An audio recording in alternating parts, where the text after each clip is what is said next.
Hello students. देखो, electric field lines और electric force lines को समझते हैं। देखो, इलेक्ट्रिक फील्ड लाइन को समझने के लिए इलेक्ट्रिक फील्ड को समझना होगा। तो इलेक्ट्रिक फील्ड लाइन को समझने के लिए इलेक्ट्रिक फील्ड को समझना होगा। तो इलेक्ट्रिक फील्ड क्या है? तो पॉइंट चार्ज अपने अराउंड में एक स्पेस फॉर्म करता है और उस स्पेस में अगर हम टेस्ट चार्ज को प्लेस करते हैं तो वह फोर्स ऑफ अट्रैक्शन और रिपल्सन जो है फील करता है। जब सोर्स चार्ज पॉजिटिव नेचर का होगा और टेस्ट चार्ज का नेचर पॉजिटिव होगा तो फोर्स ऑफ रिपल्सन वहां वर्क करेगा। बात समझ गए? और जब सोर्स चार्ज पॉजिटिव नेचर का होगा और टेस्ट चार्ज निगेटिव नेचर का अगर होगा तो उस केस में फोर्स ऑफ अट्रैक्शन फील करेगा। बात समझ गए?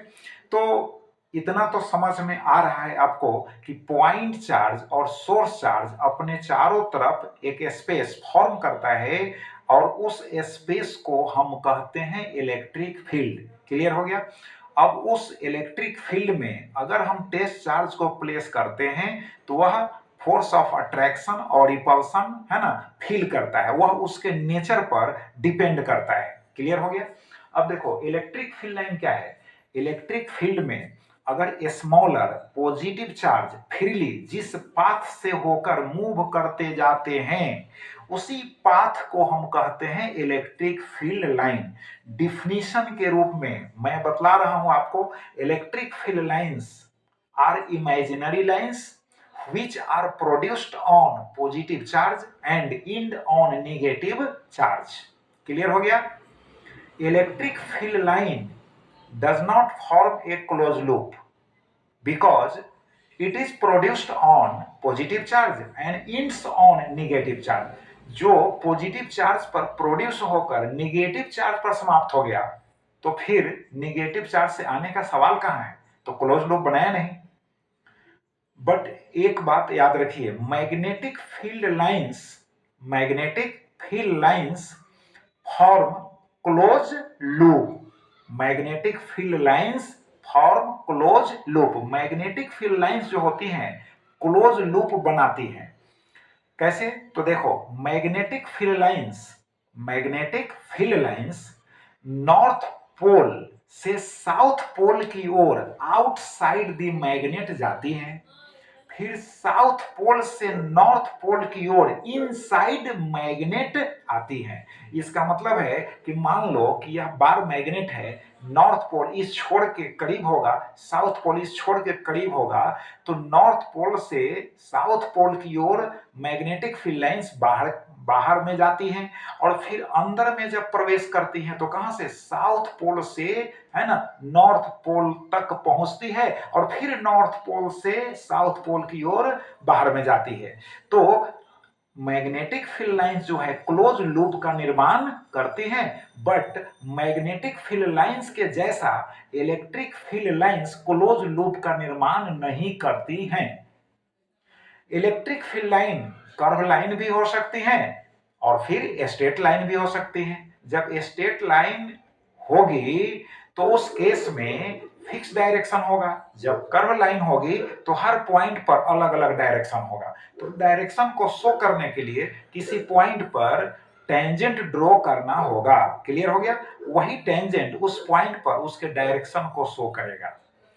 और एक बात और याद रखिए भाई, जहां पर इलेक्ट्रिक फील्ड लाइंस घना हो यानी इलेक्ट्रिक फील्ड लाइंस काफी निकट हो, काफी नियर बाई हो, वहां पर इलेक्ट्रिक फील्ड का स्ट्रेंथ ज्यादा होगा, स्ट्रॉन्गर इलेक्ट्रिक फील्ड होगा।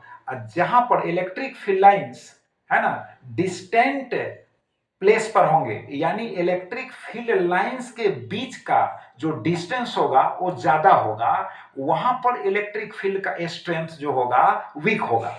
तो एक जगह स्ट्रांग होगा, एक जगह वीक होगा। तो जहां पर क्लोज होंगे समझ लो कि वहां पर इलेक्ट्रिक फील्ड का स्ट्रेंथ जो है स्ट्रांग है। ठीक है? और जहां पर है ना डिस्टेंट प्लेस पर होंगे यानी दूर होंगे एक दूसरे से इलेक्ट्रिक फील्ड लाइंस, वहां पर इलेक्ट्रिक फील्ड का स्ट्रेंथ वीक होगा। क्लियर हो गया?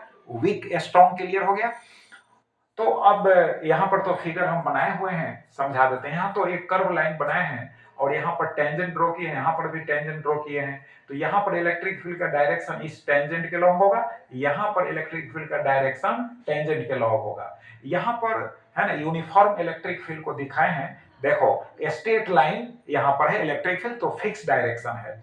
यहाँ पर दिखा दिए हैं, देखो कि पॉइंट ए पर काफी क्लोज हैं इलेक्ट्रिक फील्ड लाइंस, तो यहाँ और यहाँ पर उतने क्लोज नहीं है, तो यहाँ पर स्ट्रॉन्ग इलेक्ट्रिक फील्ड होगा, यानी इलेक्ट्रिक फील्ड का स्ट्रेंथ स्ट्रॉन्ग होगा, है ना। इसके रेस्पेक्ट में पॉइंट बी के रेस्पेक्ट में यहां पर इलेक्ट्रिक फील्ड का स्ट्रेंथ है ना क्या होगा, स्ट्रॉन्ग होगा, और यहां पर वीक होगा।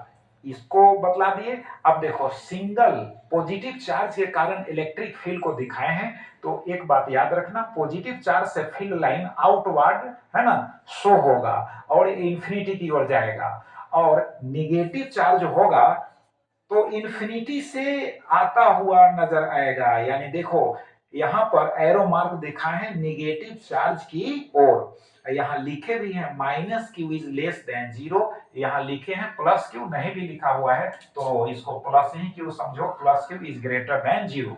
उसके बाद देखो two equal and same charges के कारण इलेक्ट्रिक फील्ड लाइंस यहां पर दिखाए हैं। तो देखो दोनों के बीच जो है फोर्स ऑफ रिपल्सन वर्क करेगा, और दोनों पॉजिटिव है तो आउटवर्ड की ओर एरो मार्क को दिखाया गया है, ठीक है। यहां पर इक्वल नेचर है, यानी सेम नेचर है, मैग्नीट्यूड इक्वल है, तो यहां पर भी फोर्स ऑफ रिपल्सन ही होगा, बट डायरेक्शन जो होगा इलेक्ट्रिक फील्ड लाइन का निगेटिव चार्ज की ओर होगा, यहां भी नेगेटिव चार्ज होगा और दोनों के बीच में फोर्स ऑफ रिपल्सन वर्क करेगा। यहाँ पर इक्वल मैग्नीट्यूड है बट नेचर जो है अपोजिट है, तो यहाँ पर इलेक्ट्रिक फील्ड लाइन को दिखाया गया है पॉजिटिव चार्ज से जाता हुआ नेगेटिव चार्ज की ओर पहुंचता हुआ, और फिर देखो दोनों के बीच में फोर्स ऑफ अट्रैक्शन वर्क करेगा। क्लियर हो गया। तो कभी कभी एग्जाम में पूछता है पॉजिटिव नेगेटिव साइन नहीं देगा, फिगर बना देगा पॉजिटिव नेगेटिव साइन नहीं देगा, जैसे इसी में समझ लो यहां से प्लस हटा दे, यहां से माइनस हटा दे, तब आपसे पूछे इस चार्ज का नेचर बताओ और इस चार्ज का नेचर बताओ, तो एरो मार्क को देखकर आप बतला सकते हैं भाई पहले तो अट्रैक्शन हो रहा है, यहाँ ये शो हो गया तो अट्रैक्शन हो रहा है, और यहाँ से है ना एरो मार्क जा रहा है तो ये पॉजिटिव चार्ज हो जाएगा, यहाँ पहुंच रहा है तो नेगेटिव चार्ज हो जाएगा। तो इस तरह से आप नेचर बतला सकते हैं।